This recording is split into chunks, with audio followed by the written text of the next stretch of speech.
As the merry-go-round debate over immigration reform continues, the president on one side, Republicans on the other, one thing remains constant: detentions.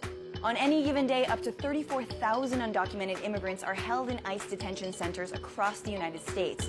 But how much do we really know about immigrant detention? Unless you've dealt with ICE, chances are very little.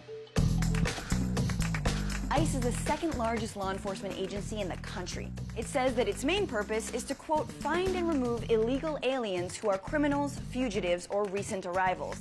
There are 250 detention facilities, and in 2013, ICE deported a record 438,000 immigrants. The thing is, most detainees who are deported aren't criminals. Of those who have been convicted of a crime, almost half were for non-violent offenses like traffic violations or illegally re-entering the country. In fact, only 9% of those deported in 2013 actually qualified as Level 1 priority as defined by ICE. I talked to Rosalio, who was locked up in an ICE center for 7 months after being pulled over on his way to work.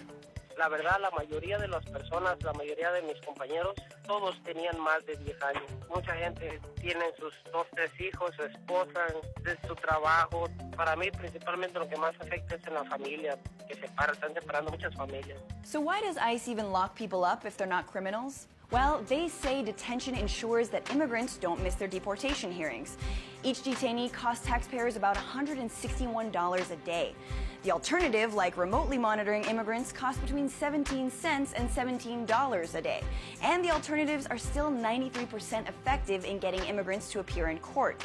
Opponents of detention centers say that they are worse than prisons. While prisoners get legal counsel and a quick and speedy trial, ICE detainees don't. In 2013, 83% of immigrants deported never even saw a judge. Detainees report poor conditions in ICE facilities, a lack of medical services, allegations of abuse, and being treated like criminals.